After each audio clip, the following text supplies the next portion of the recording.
Hey everyone, in this video we're going to take a look at this 2021 Nissan Kicks. The Kicks is Nissan's entry-level subcompact hatchback. It's kind of an SUV. They market it as an SUV, but you can only get this vehicle with front-wheel drive, so I think of it more as a tall hatchback. Anyway though, the Kicks replaced the Juke starting with the 2018 model year, and for 2021 here it gets a facelift. So let's do a little tour of the Kicks here and then take it for a drive. So this is kind of a funny looking little car. This is a fully loaded SR trim, so it's got pretty much everything you can get with the Kicks.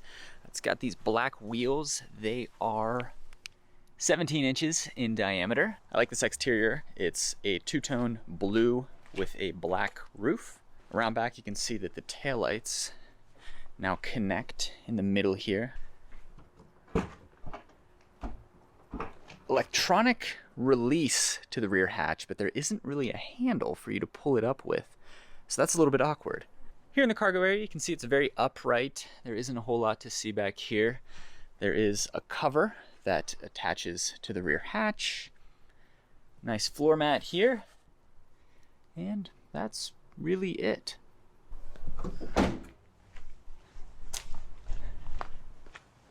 Here's a better look at the front.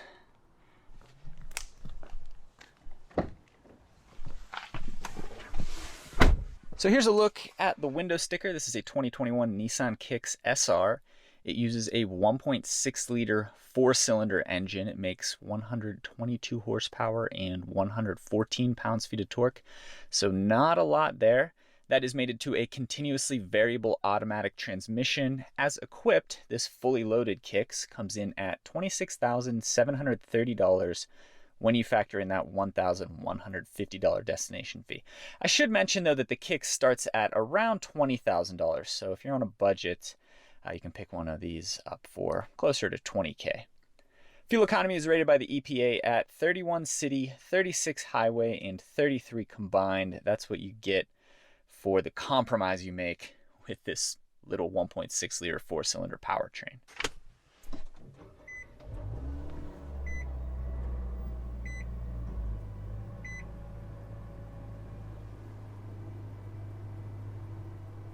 So as a small economical hatchback, the Kicks is sold all throughout the world pretty much. And you can tell that it's designed to be sold at a lower price point in developing markets when you feel around the interior. So this is a very hard plastic here, as is the top of the dashboard. The headliner feels thin and there's a fair amount of flex to it when you press on it.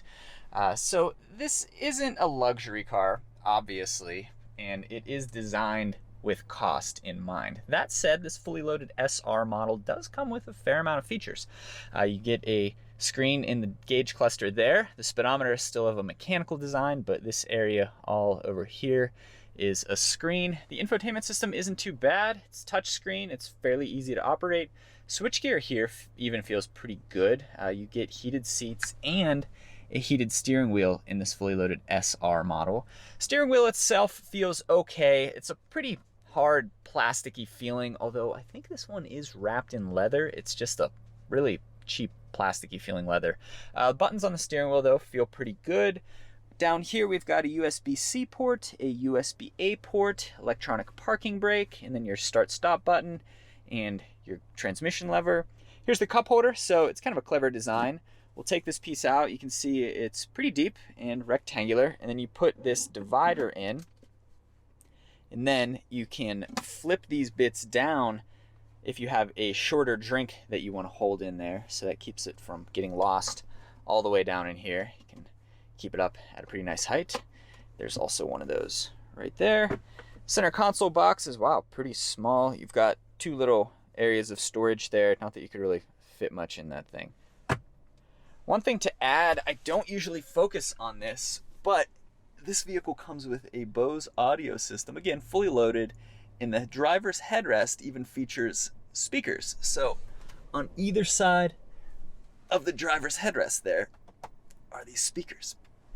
Let's take a look at the back seat.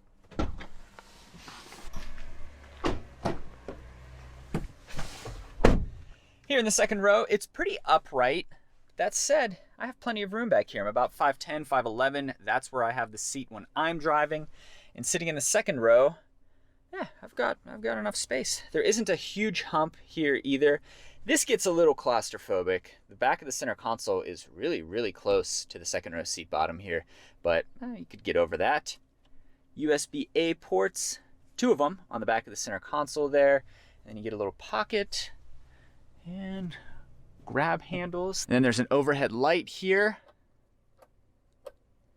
That's a pretty basic design to that light. Yeah, that's about it. Once again, the doors are pretty plasticky, and wow, the second row window switches are completely unmarked. I think that's a first for me.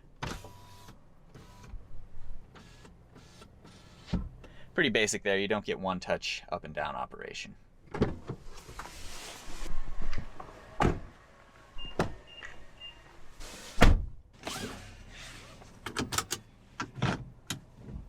Okay, going for a ride in the Kicks.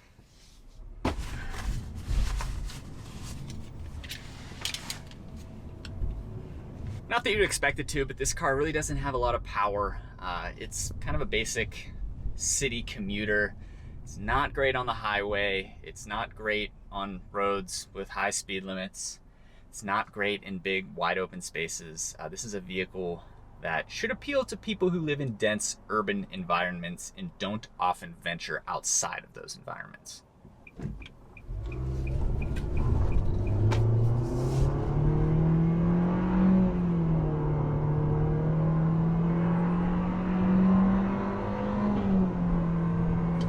There's about 50 miles per hour.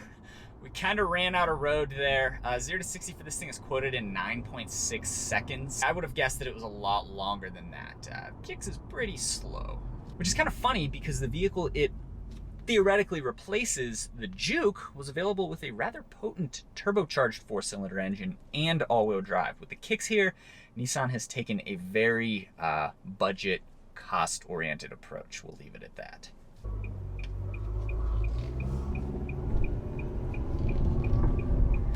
The continuously variable automatic transmission does kind of have simulated gears, so it doesn't really drone as much as CVTs from years past, but that said, it still makes a fair amount of noise. Driving over a kind of bumpy road here, and you can feel, it's one of those roads where they've put tar all over it through a lot of different cracks, and you can kind of feel each different bit of tar as you drive over it.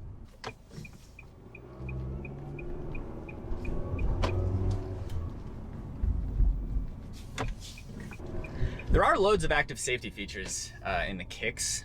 Several come standard, and then this one is equipped with some optional safety features as well. Here's our first speed bump. We'll go about 25. Not bad. Like I said, you get heated seats, heated steering wheel. It's pretty good. Second speed bump. That was at about 25 as well. Nothing too thrashy. Here's the third speed bump, which is a little bit bigger than the others. We'll go about 30 miles per hour. Nothing broke. I don't love the steering wheel design. As a fully loaded example, I would have liked to have a nicer leather material on the steering wheel. It's not plastic. Plastic steering wheels are what you'll often find in very low-end base model cars. This one's not plastic, but it still feels kind of like plastic. Another nice feature that you get in this fully loaded Kicks here is a 360-degree top-down camera system. Nissan and Infiniti, I believe, were pioneers of these 360-degree camera systems. That said, it isn't the highest resolution camera, but the 360-degree feature more than makes up for that. So there's your look at the 2021 Nissan Kicks. This vehicle is designed for people with a tight budget who want a brand new vehicle. I would argue that if you're on a budget of about $20,000 to $25,000, this is a pretty compelling option. It's got all the latest active safety features. The Kicks scores really well in crash testing conducted by the Insurance Institute for Highway Safety. Then you've got a lot of nice tech too. You've got that 360-degree camera system. You've got USB-C, Android Auto, and Apple CarPlay, I believe, comes standard. Heated seats and a heated steering wheel. No sunroof. This Bose audio system in the headrest here is kind of clever. Sound system sounds fine in this vehicle, but if you're on a budget and you have about $20,000 to $25,000 to spend, this is a compelling option, but so is a gently used vehicle from maybe a segment or two above the Kicks. If I had $25,000 to spend, I would consider a Kicks if I lived in an urban environment and I valued newness and a warranty. But if you've got $25K to spend, it's also worth taking a look at something like a used Toyota RAV4 or a used Subaru Outback. You do a little bit of research, you learn about the vehicle, you learn what to look for in a used vehicle, you learn about what costs might be coming up with a vehicle that might be out of warranty, and then you do that research so you know which vehicles tend to be reliable when they're 2, 3, 4 years old, and your options expand considerably. That said though, the Kicks here, it's small, it would be great for somebody in an urban environment, and it does offer a lot of the modern technology that people look for when they're looking for a new vehicle. And I think that sums up the Kicks, so thank you for watching.